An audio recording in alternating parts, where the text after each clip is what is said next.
वासुदेवाय।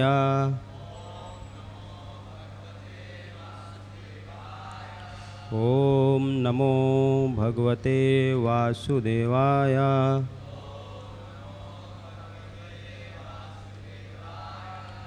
ओम नमो भगवते वासुदेवाय।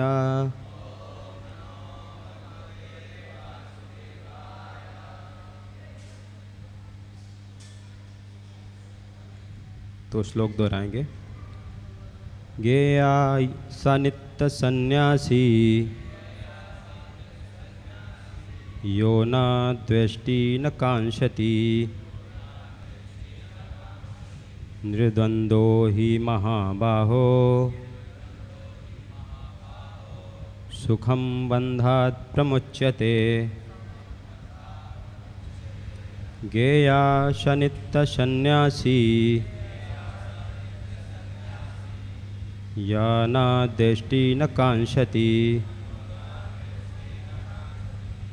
निर्द्वंद हि महाबाहो सुखम बंधात् प्रमुच्यते। गेया स नित्य सन्यासी यो न द्वेष्टि न कांक्षति निर्द्वंदो हि महाबाहो सुखम बंधात् प्रमुच्यते। दोहराइए।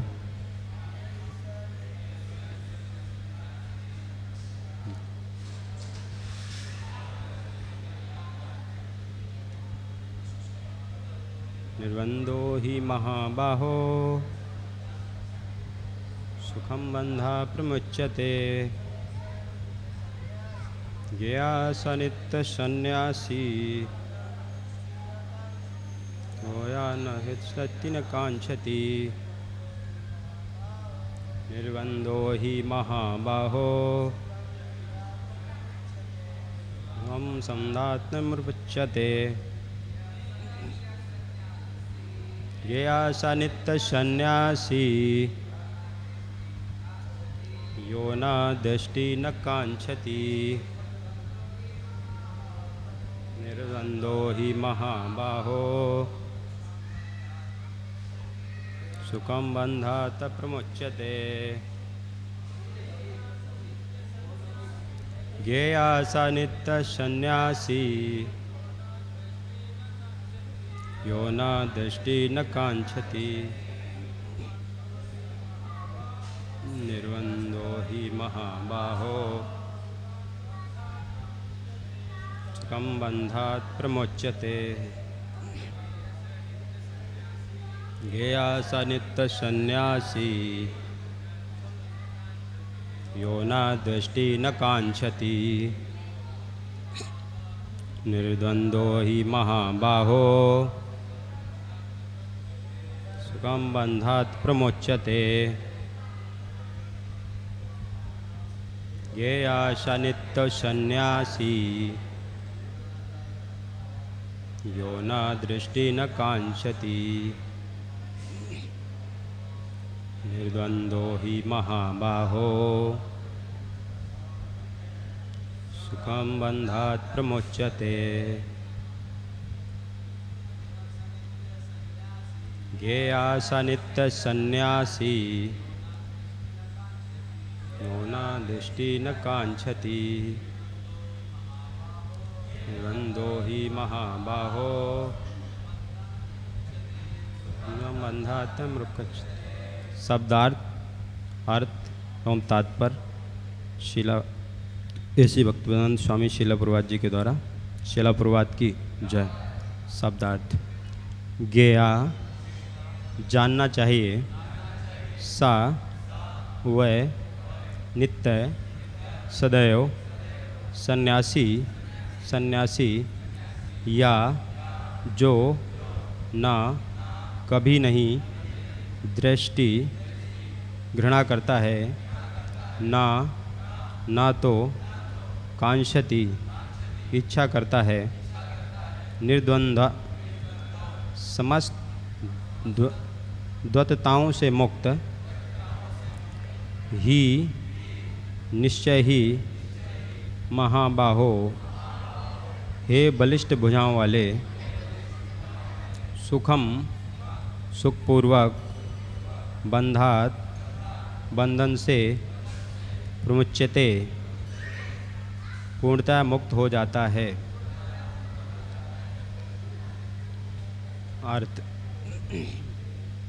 जो पुरुष ना तो कर्म फलों से घृणा करता है और ना कर्म फल की इच्छा करता है, वह नित्य सन्यासी जाना जाता है। हे महाबाहु अर्जुन, ऐसा मनुष्य समस्त द्वंद्वों से रहित होकर भवबंधन को पार कर पूर्णतया मुक्त हो जाता है। तात्पर्य, पूर्णतया कृष्ण भावना भावित पुरुष नित्य सन्यासी है, क्योंकि वह अपने कर्म फल से न तो घृणा करता है न ही उसकी आकांक्षा करता है। ऐसा सन्यासी भगवान की दिव्य प्रेमा भक्ति के परायण होकर पूर्ण ज्ञानी होता है, क्योंकि वह कृष्ण के साथ अपनी स्वाभाविक स्थिति को जानता है। वह भली भांति जानता रहता है कि कृष्ण पूर्ण अंशी हैं और वह स्वयं अंश मात्र है। ऐसा ज्ञान पूर्ण होता है क्योंकि यह गुणात्मक तथा सकारात्मक रूप से सही है। कृष्ण तादात्म्य की भावना भ्रांत है, क्योंकि अंश अंशी के तुल्य नहीं हो सकता। यह ज्ञान की एकता गुणों की है, न कि गुणों की मात्रा की। सही दिव्य ज्ञान है, जिससे मनुष्य अपने आप में पूर्ण बनता है, जिसे ना तो किसी वस्तु की आकांक्षा रहती है न किसी का शोक। उसके मन में किसी प्रकार का छल कपट नहीं रहता, क्योंकि वह तो कुछ भी करता है कृष्ण के लिए करता है। इस प्रकार छल कपट से रहित होकर वह इस भौतिक जगत से भी मुक्त हो जाता है। ओम अज्ञानतिमिरन्धस्य ज्ञानञ्जनशलाकया चक्षुरुन्मीलितं येन तस्मै श्रीगुरुवे नमः। श्रीचैतन्यमनोभीष्टं स्थापितं येन भूतले स्वयं रूपः कदा मह्यं ददाति स्वपदान्तिकं। वन्देऽहं श्रीगुरो श्रीयुतपदकमलं श्रीगुरोन् वैष्णवां च श्रीरूपं सार्गजातं सहगण रघुनाथान्वितं सजीवं साद्वैतं सावधूतं परिजनसहितं कृष्णचैतन्यदेवं श्रीराधाकृष्णपादान् सहगण ललिता श्रीविशाखान्वितं च। नमो ॐ विष्णुपादाय कृष्णपृष्ठाय भूतले श्रीमते भक्तिवेदान्तस्वामिनिति नामिने। नमस्ते सारस्वते देवे गौरवाणी प्रचारिणे निर्विशेषा शून्यवादी पाश्चात्यदेशतारिणे। जय श्री कृष्ण चैतन्य प्रभु नित्यानंद श्री अद्वैत गदाधर श्रीवासादि गौर भक्तवृंद। हरे कृष्णा कृष्णा कृष्णा हरे हरे हरे राम राम राम हरे हरे।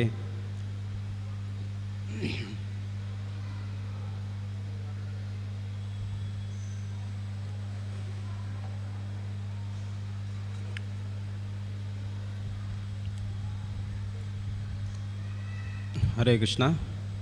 तो आज की सायंकालीन भगवद गीता की चर्चा में आप सभी का स्वागत है। तो हम अध्याय 5 के श्लोक नंबर 3 पे चर्चा कर रहे हैं। तो यहाँ पे जो शुरुआत होता है इस अध्याय का, तो अर्जुन पहले श्लोक में पूछते हैं कि हे कृष्ण, पहले आप मुझसे कर्म त्यागने के लिए कहते हैं और फिर भक्तिपूर्वक कर्म करने का आदेश देते हैं। क्या आप अब कृपा करके निश्चित रूप से मुझे बताएंगे कि इन दोनों में से कौन अधिक लाभप्रद है? तो अर्जुन पूछते हैं कि कर्म त्यागूं अथवा मैं भक्तिपूर्वक कर्म करूं, इनमें से श्रेष्ठ क्या है? क्योंकि भगवान इन दोनों के बारे में पहले अच्छी तरह से बताया है, तो अर्जुन अब उसी पे प्रश्न कर रहा है कि आखिर मैं करूं क्या। अभी भी वो उसका जो विजन है क्लियर नहीं हुआ है। और उसके बाद दोबारा से सेकंड श्लोक में भगवान तब बताते हैं कि मुक्त के लिए तो कर्म का परित्याग तथा भक्तिमय कर्म दोनों ही उत्तम हैं, कि इस भौतिक संसार से मुक्त के लिए दोनों ही रास्ता सही हैं, कि कर्म का परित्याग करके भी आप मुक्त हो सकते हैं और कर्मयोग के द्वारा ही। किंतु इन दोनों में से कर्म के परित्याग से भक्ति युक्त कर्म श्रेष्ठ है। तो कर्म के त्याग की अपेक्षा भक्ति युक्त कर्म जो करेगा वो अधिक महत्वपूर्ण है। और इसमें बताते हैं, जैसे तुमने कल सुना होगा, कि ये सरल है, भक्ति का मार्ग जो सरल है, जबकि त्याग का मार्ग है जो वो कठिन है। और इस श्लोक में भगवान बता रहे हैं कि जो पुरुष न तो कर्म फलों से घृणा करता है और न कर्म फल की इच्छा करता है, वह नित्य सन्यासी जाना जाता है। और ऐसा मनुष्य समस्त द्वंद्वों से रहित होकर भवबंधन को पार कर पूर्णतया मुक्त हो जाता है। तो भगवान यहाँ बता रहे हैं, जैसे अर्जुन ने पूछा कि ऐसा भी नहीं है कि कर्म है, जैसे पूछ रहे हैं त्यागने के लिए या भक्ति में कार्य करने के लिए, उनसे घृणा अथवा उनके प्रति आसक्ति नहीं रहना है। तो यहाँ शुरुआत से ही प्रभात जी बोलते हैं कि पूर्णतया कृष्ण भावना भावित पुरुष नित्य सन्यासी है ना। और यहाँ पे भी कि सन्यासी कौन सा है? जो कर्म फलों से घृणा भी नहीं करता और कर्म फल की इच्छा भी नहीं करता ना। तो जैसा भगवान ने कहा यहाँ पे सन्यासी के एक प्रकार से परिभाषित किया है कि कौन है सदैव नित्य, एक दो दिन के लिए नहीं, नित्य सन्यासी है, जो कि कर्म फलों से घृणा भी नहीं करता और कर्म फलों की इच्छा भी नहीं करता। तो इसका क्या मतलब है? तो पहले आप में से कोई बताएगा सन्यासी की क्या परिभाषा, हम जो जानते हैं समाज में कि सन्यासी कौन होता है? माइक से बता सकते हैं आप लोग।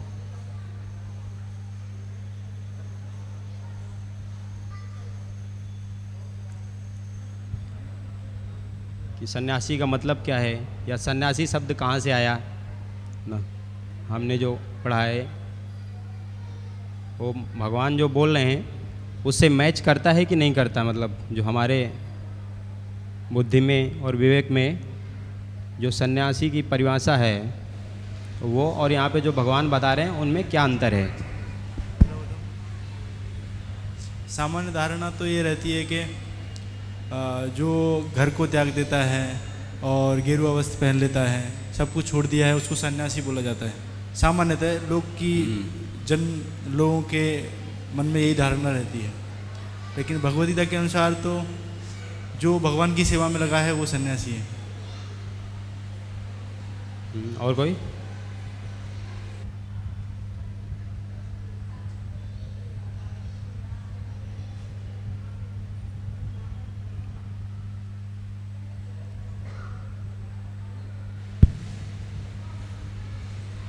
वैष्णवों के समाज में हम देखते हैं जो मन कर्म और वचन से पूरी तरह भगवान के सेवा में लगे हुए हैं वो सन्यासी होते हैं। सही है। और कोई बताना चाहे बता सकते हैं, सभी सही है, कुछ ना कुछ तो आप लोग बता ही रहे हैं। हरे कृष्णा। हरे कृष्ण। सन्यासी तो एक जैसे वानप्रस्थ, जैसे बोलते चतुर्वर्णम मया सिस्टम गुण कर्म विभाग, 4 आश्रम है, जैसे कि गृहस्थ, वानप्रस्थ, ऐसे ब्रह्मचारी, सन्यासी का है। जब ये क्रॉस करते हैं तभी लास्ट स्टेट भगवान के सेवा के लिए लास्ट में हम सन्यास लेते हैं। हाँ सही है।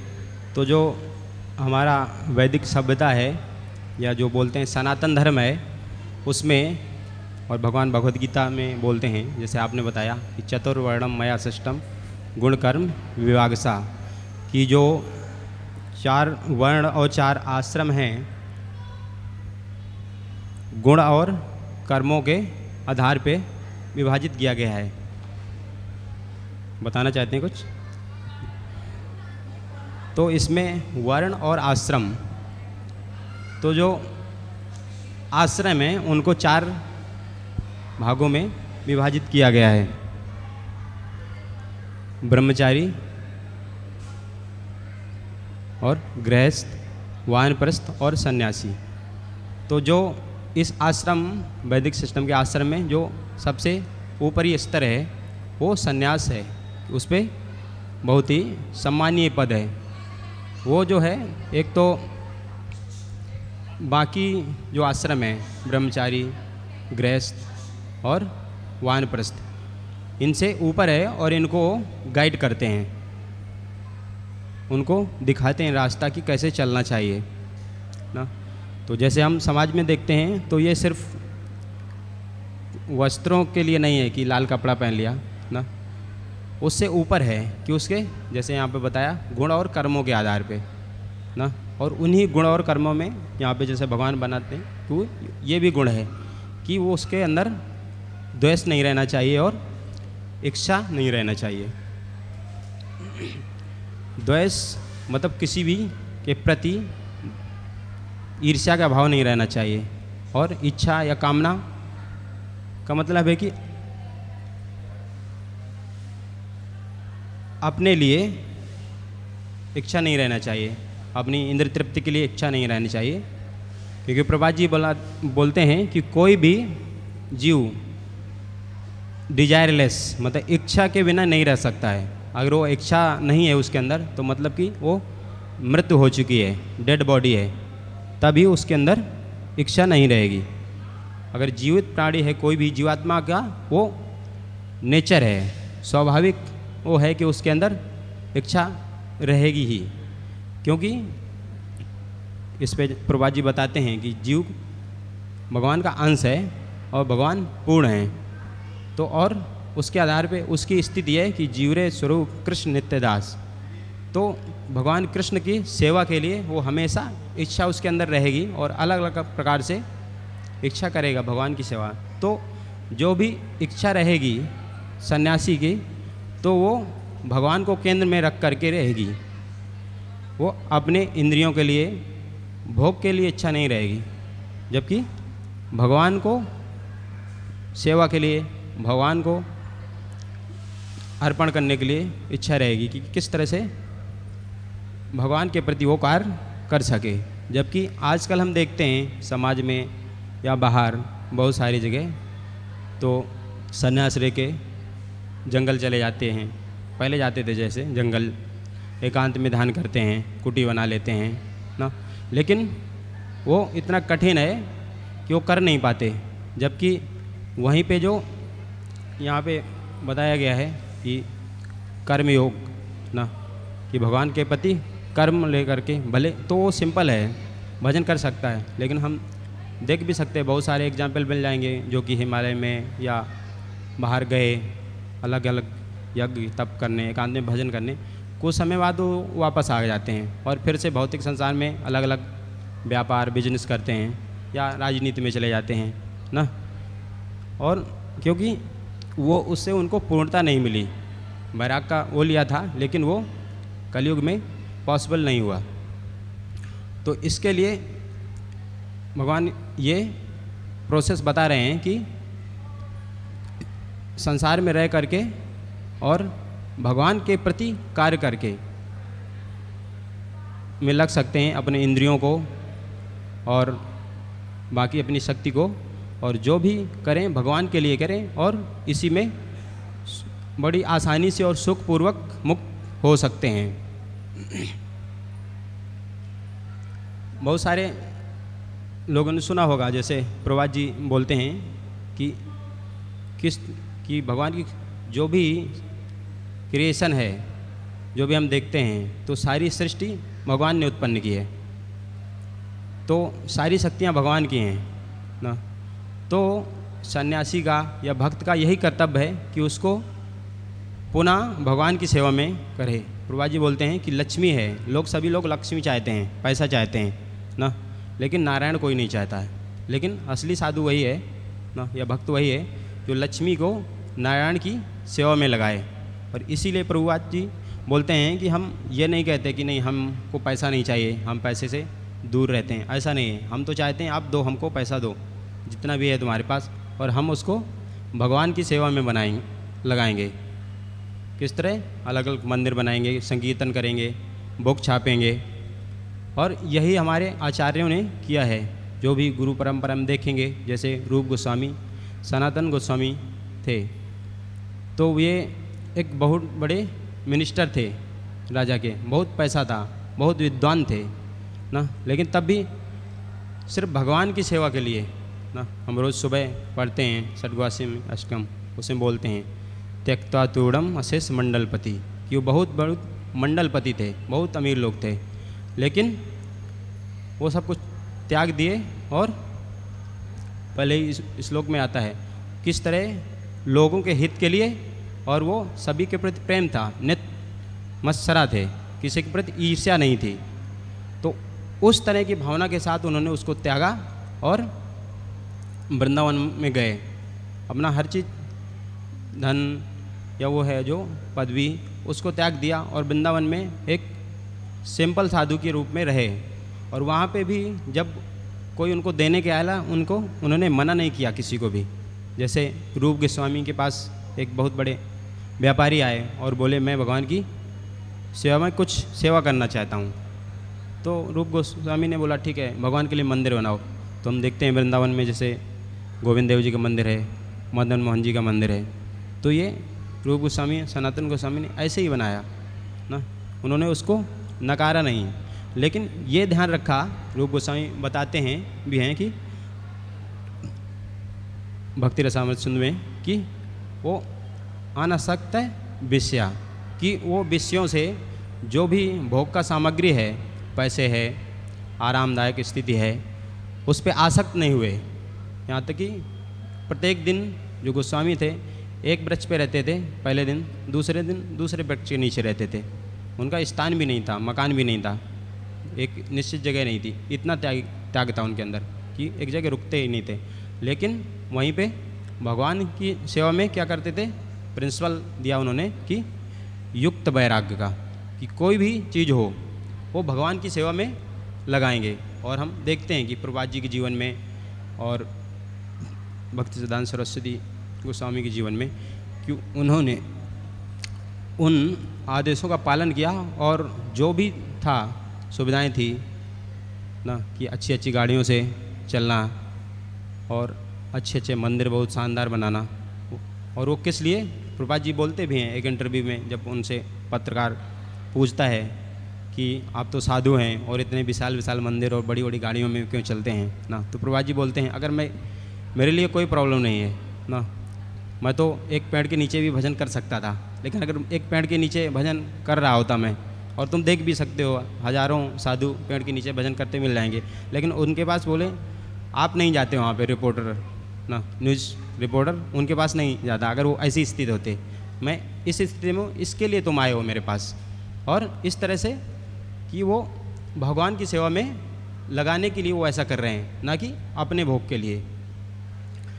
नहीं तो बहुत सारे, और ख़ासकर इसके लिए अगर उनको व्यवधान पड़ता है किसी भी चीज़ से कि वो कृष्ण से दूर हट रहे हैं, तो उसको भी त्याग देते हैं। और इसका भी जैसे एक बार गौर किशोर बाबा जी, वो बहुत ही वैरागी थे ना, मंदिर में भी नहीं रहते थे, छोटी कुटिया में रहते थे। यहाँ तक कि उनको जब में पब्लिक में जब करते थे, बहुत सारे लोग उनसे आशीर्वाद लेने आते थे ना, कि महाराज जी आशीर्वाद दीजिए। तो उनसे वो परेशान होकर टॉयलेट में जाते थे, वहाँ पे जब करते थे। इसी तरह एक बार सर्दियों का दिन था ना, जैसे इसमें बताते हैं निर्द्वंदो ना, कि वो किसी तरह से डुअलिटी, उसका दोगलेपन से या द्वैताओं से मुक्त रहते हैं। जैसे कि क्या अच्छा है, बुरा है, सर्दी है, गर्मी है, सुख है, दुख है, मान है, अपमान है। तो इनको अपने शरीर के प्रति या अपने प्रति इनको कोई फ़र्क नहीं पड़ता कि क्या अच्छा है, क्या बुरा है, सर्दी है मेरे लिए कि गर्मी है, सुख है कि दुख है। लेकिन वो भगवान के लिए इसको अप्लाई करते हैं कि वो चीज़ें किस तरह से भगवान के प्रति उनका प्रेम बढ़ाने के लिए, उनकी सेवा करने के लिए किस तरह महत्वपूर्ण हैं। जैसे कि बता रहा था गौर किशोर बाबा जी, वो निरंतर हरि नाम करते थे, भगवान का नाम लेते थे। हरे कृष्णा कृष्णा कृष्णा हरे हरे, हरे राम राम राम हरे हरे। तो जब हमेशा जप ही करते रहते थे, तो सर्दियों का दिन था, तो वो रात में भी सर्दी इतना पड़ता था, सिंपल धोती रहता था उनके, उत्तरी रहता था, तो सर्दी रहता था, तो रात में भी सो नहीं पाते थे, वो जब ही करते रहते थे। तो किसी ने उनको एक कंबल दे दिया ना कि बाबा जी एक कंबल ले लो तो तुमको सर्दी नहीं लगेगा। अभी वो कंबल लिया उन्होंने, तो अभी क्या होगा, उनको उसमें नींद आ गया। अभी नींद आ गया तो उन्होंने उस व्यक्ति के अगले दिन बोला कि ये मेरे कृष्ण भजन में, हरि नाम लेने में व्यवधान है, क्योंकि इसके वजह से मुझे नींद ज़्यादा आ रहा है ना, तो इसको वापस कर दिया। तो हम देख सकते हैं वहीं अपने शरीर के प्रति ना स्वयं के लिए ये गुण हैं कि उनसे कोई भी द्वेष नहीं है, इच्छा नहीं है। लेकिन अगर वो भगवान के सेवा के प्रति, हरि नाम लेने के प्रति व्यवधान पड़ रहा है तो उससे द्वेष हो सकता है।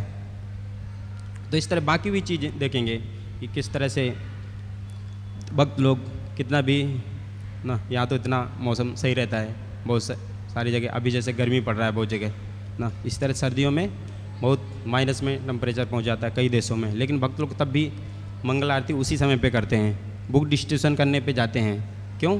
वो सिर्फ भगवान की प्रसन्नता के लिए, हालांकि उनके शरीर को कष्ट हो रहा है, वो तपस्या है उनके लिए ना, लेकिन तो ये सन्यासी है, असली सन्यासी है, क्योंकि भगवान के लिए वो कुछ भी करने को तत्पर हैं, उनके लिए कोई भी इच्छा नहीं है अपने लिए, और ना कोई उसके रिजल्ट से फल है, लेकिन भगवान की सेवा के लिए वो तत्पर हैं। व्यक्तिगत रूप से उन्हें कोई भी इच्छा नहीं है।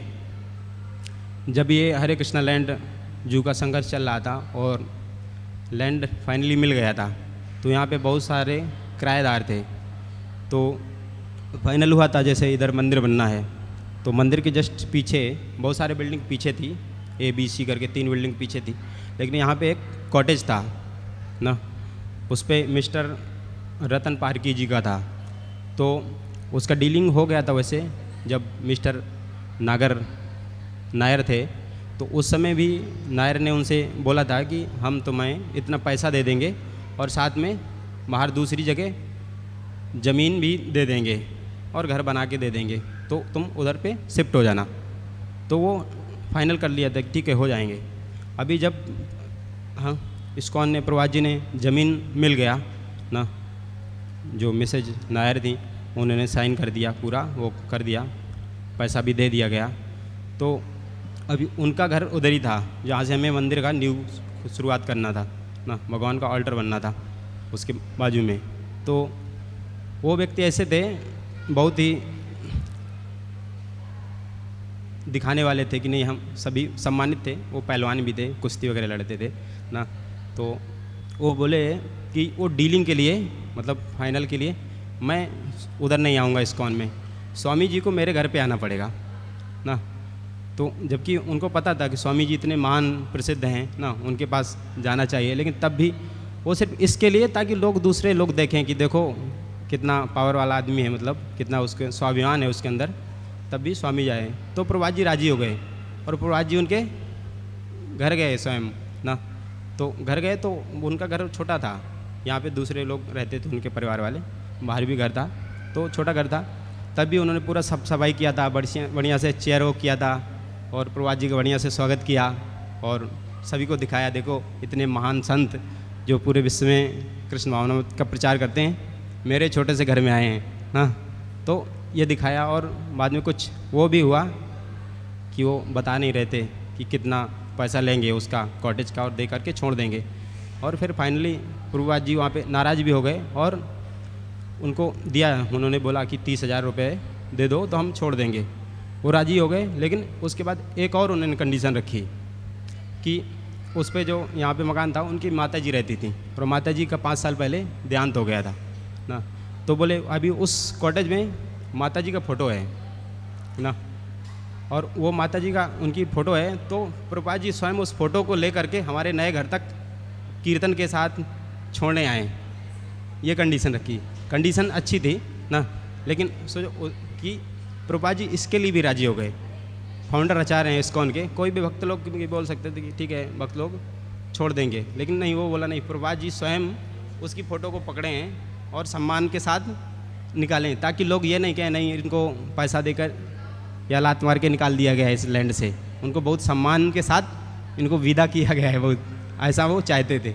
इसके लिए प्रभुपाद जी उसको भी फ़ोटो लिए और फिर उसको तमाल कृष्ण गोस्वामी महाराज को दिए। तो हम यहाँ पे देखते हैं कि ये सब प्रभुपाद जी किसके लिए कर रहे हैं? भगवान के लिए कर रहे हैं ना। ऐसा नहीं कि उनका सम्मान को कुछ भी हो ना, कि इतने आचार्य हैं, कोई सोच सकता है, लेकिन प्रभुपाद जी ने वहाँ बहुत विनम्रता के साथ उनके प्रस्ताव को स्वीकार किया, जबकि वो मतलब दिमाग से थोड़ा ऐसा था ना, तभी उसकी बात मानी उन्होंने। और इसी तरह बहुत सारे इंस्टेंट देखेंगे कृष्ण के लिए कि एक बार सुना है हमने कि तमाल कृष्ण गोस्वामी महाराज से जब लाइव मेंबर बना रहे थे तो कोई व्यक्ति नहीं पहले बन रहा था, तो उस व्यक्ति ने बोला अगर तुम एक बोतल दिया कोका कोला का कि ये अपन कोका कोला अपने सर पे डाल लो तो मैं लाइव मेंबर बन जाऊंगा ना। तो भक्त लोग तो पीते नहीं थे कोका कोला ना, लेकिन जब ये कंडीशन था कि एक लाइव मेंबर बन जाएगा, प्रभुपाद जी की सेवा में लग जाएगा, भगवान की सेवा में लग जाएगा, तो तुरंत वो बोतल खोले अपने सर पे डाल लिया और वो तुरंत साइन करके लाइव मेंबर बन गया और उसका डोनेशन दिया। तो देखते हैं भगवान की सेवा के लिए वो हमेशा तत्पर होते हैं, उसके लिए वो किसी तरह से द्वंद्व नहीं रहता, मान अपमान का कोई ख्याल नहीं रखते, भगवान के लिए सब कुछ कर देते हैं। और कि कोई भी यहाँ पे द्वेष और इच्छा अपने लिए नहीं होती है। यहाँ तक कि जीवात्मा है जैसे उसका निजी स्वरूप है कृष्ण का हमेशा दास, लेकिन प्रॉब्लम यही है कि अगर जो दास नहीं बनना चाहता तो वो क्या बनना चाहता? बॉस बनना चाहता। लोग यहाँ पे प्रभुपाद जी बताते हैं कि कृष्ण तदात्म की भावना भ्रांत है, कि कृष्ण के साथ मिल जाना या कृष्ण के बराबर हो जाना या कृष्ण से बड़ा हो जाना, ये क्या है? भ्रांत है ना, गलत है, बिवल्डर इल्यूजन है, वो पॉसिबल नहीं है। तो ये तभी हो सकता है कि जब वो अपने स्वरूप को समझे, और तभी वो जो विरोधी चीज़ें हैं उनसे स्वतंत्र तब प्राप्त कर सकता है, और अपनी जो वास्तविक इच्छा है ना कि भगवान के प्रति उसका प्रेम डेवलप हो और निरंतर भगवान का स्मरण कर पाए, ऐसी वो स्थिति होनी चाहिए, तभी वो क्या रह सकता है? बंधन से मुक्त हो सकता है। और लास्ट में जैसे बताते हैं भवबंधन को पार कर पूर्णतया मुक्त हो जाता है। तो पूर्णतया मुक्त कैसे होगा? जब एक तो ये गुण होंगे, और हमेशा ये गुण कब होंगे? जब हमेशा वो भगवान का नाम लेगा ना। जो भी उसके अंदर अनर्थ हैं, मत्सर हैं, वो ख़त्म होंगे, और वो कभी ख़त्म होंगे जब वो भगवान के बताए हुए आदेशों के अनुसार, और जो भक्ति के प्रतिकूल चीज़ें हैं ना, जैसे हमारे रूप गोस्वामी ने बताया है कि जो प्रतिकूल चीज़ें हैं भक्ति के भगवान के प्रति, तो उनको स्वीकार करेगा, अनुकूल चीज़ों को स्वीकार करेगा, और जो प्रतिकूल हैं उनको छोड़ेगा, तभी उसके अंदर से अनर्थ जाएंगे और सही रास्ते पे बढ़ पाएगा।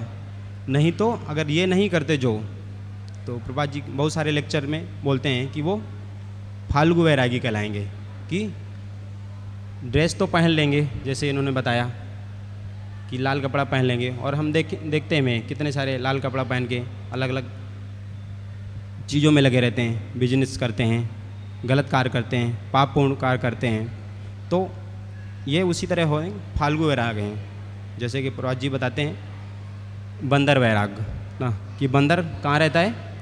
जंगलों में रहता है, पेड़ों में घूमता है, और देखेंगे कि वो बहुत ही ऐसा नहीं, बहुत आराम की ज़िंदगी नहीं बिताता है, एक पेड़ से दूसरे पेड़ में कूदता फांदता रहता है, और इतना बैरागी है कि एक भी वस्त्र तक नहीं पहनता ना, साधु और या सन्यासी लोग तो थोड़ा वस्त्र पहनते हैं ना, हालांकि कुछ साधु भी नहीं पहनते, लेकिन बंदर उनसे भी बड़ा देखने में बैरागी है ना, कि केवल फल खाता है, जंगल में रहता है ना, कोई भी गाड़ी मोबाइल ऐसा यूज नहीं करता है ना। लेकिन पूर्वाज जी बताते हैं इसको मरकट बैराग, क्योंकि वो रहता जंगल में है, तब भी जो मादा बंदर होती हैं, बंदरियाँ होती हैं, उनके साथ संभोग या भोग करने को देखो तो वो हमेशा करता रहता है। तो इसी तरह के सोकाल जो साधु कहलाते हैं ना, कि अपनी इंद्र तृप्ति के लिए ही कई लोग सन्यास का वस्त्र धारण कर लेते हैं। क्यों? क्योंकि इसके द्वारा लोग थोड़ा कम परेशान करेंगे या डाउट कम करेंगे। हालांकि आजकल ऐसा नहीं है ना, तब भी लोग उस तरह से जो कि फाल्गु वैरागी है या बंदर वैरागी है, ऐसी स्थिति को अपनाते हैं, जो कि गलत है। तो उनको सन्यासी नहीं कहा जा सकता है।